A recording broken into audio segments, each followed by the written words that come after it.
Olá pessoal, meu nome é Dirceu Belém. Hoje nós vamos ver como que a gente organiza os nossos projetos Java.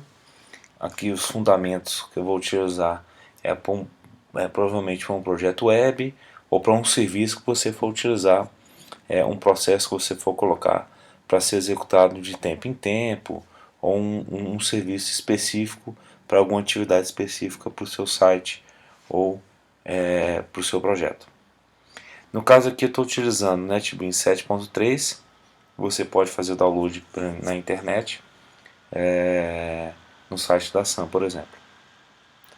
Bom, vou criar aqui um projeto Java básico. A opção aqui de projeto Java Application. Vamos supor que a gente vai fazer uma loja virtual. Então eu vou criar aqui o projeto loja e desmarcar a opção da criação da classe main. Depois eu vou, em outra aula, eu vou explicar para que a gente utiliza essa classe main. Ok. Ele criou para a gente um projeto Java básico, já apontando para o JDK 1.7. Caso você precise trocar o JDK, você pode selecionar a propriedade do seu projeto e trocar aqui o JDK para, por exemplo, a versão 5. Vou fazer essa opção. Ok. Perfeito. A primeira coisa que a gente faz quando a gente cria os projetos Java é a divisão dos pacotes. Então eu gosto de criar aqui um pacote loja.to, que são todos os objetos que eu vou utilizar para fazer a transferência dos objetos nos métodos de acesso a dados ou regras de negócio. As classes, o pacote das classes .down, que são os pacotes de acesso a dados, as classes de acesso a dados, e o pacote das classes de regra de negócio. Então, TO, Transfer Object, DAO, Data Access Object, BO, Business Object.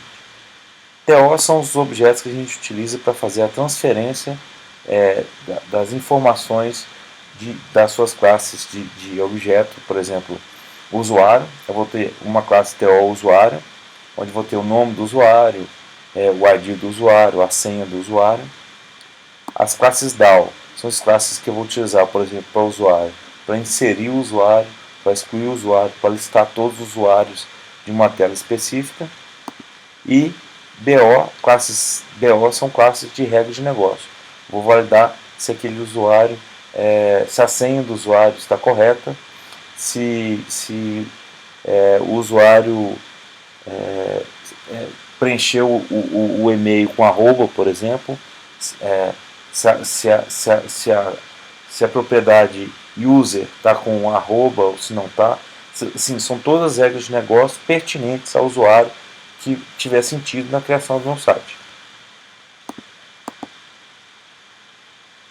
Então vou criar aqui dentro da minha classe, dentro do meu pacote TO, uma classe base para eu poder herdar de todas as minhas classes TO as propriedades pertinentes à classe base. Uma classe TO base, por exemplo, ela faz sentido na utilização desse formato de projeto, com regras de negócio, com acesso a dados, onde eu transfiro efetivamente o objeto que eu for instanciar e no final das contas, na assinatura dos métodos, vou passar apenas TO base. Então, na hora que a gente estiver mais na frente criando um projeto com TO base, um método com TO base e for instanciar uma classe específica daquele TO base, a gente vai ver que ele não precisa sair criando todos os métodos para esse caso, para inserir, alterar, excluir. Simplifica a vida na hora da gente estar criando os nossos objetos. O que pode ter na minha classe TO base? como a gente está falando de um projeto especificamente web, eu posso criar aqui para a gente um método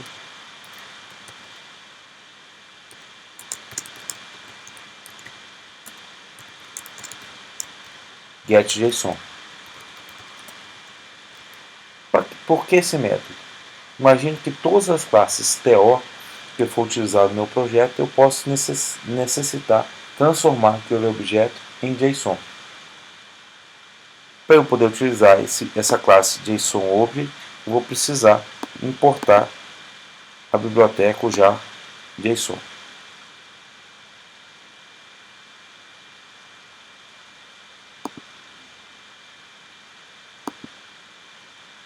E aí fazer um import aqui do JSON-Object. Bom, quando eu for criar a minha classe TO_user, a primeira coisa que eu vou fazer é herdar de TO_base. Quais são os atributos possíveis para o meu TO_user? Um ID,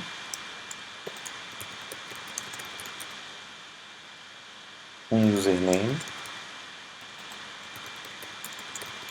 um password e um e-mail.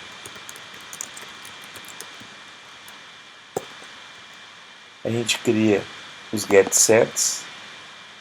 Se dá esse insert code aqui, clica no botão direito, insert code, getSetter, criar todos os getSetters. Ele vai criar para a gente automaticamente. Eu crio o consultor da minha classe, também de novo com insert code, vazio. Sempre bom ter um consultor vazio. E vou sobrescrever o método getJSON para já deixar pronto aqui na minha classe o retorno JSON.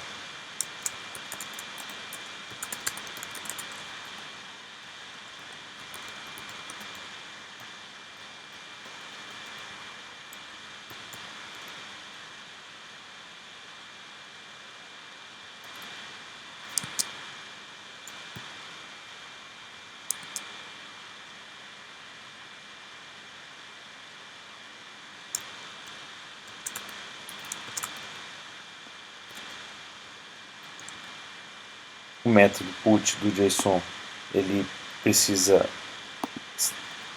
dar um throws exception.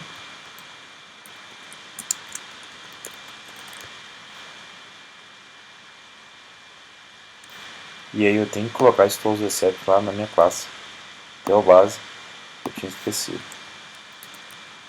Lá no método getJSON da minha classe TO_base. Ele já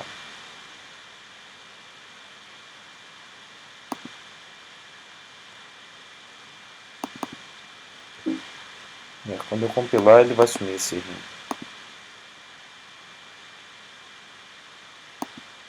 Ok. Então vou criar todas as propriedades lá. Name, não, username.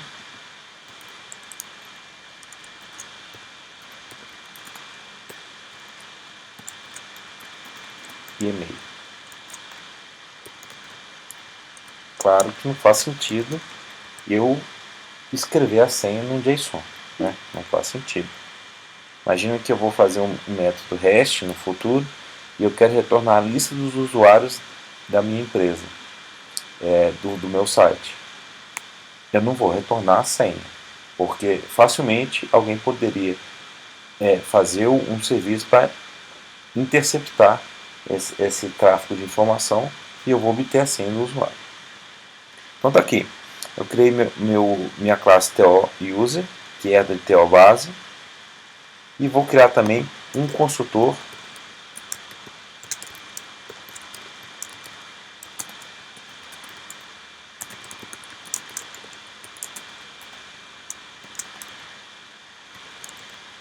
que recebe o result set. Imagina que eu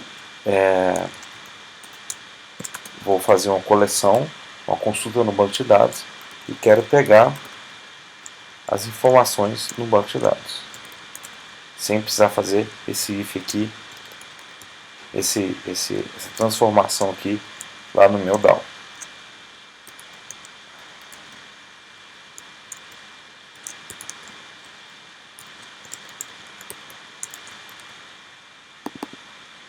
Então tá aqui, minha classe 100% criada, e agora a próxima etapa é a gente criar a classe DAO.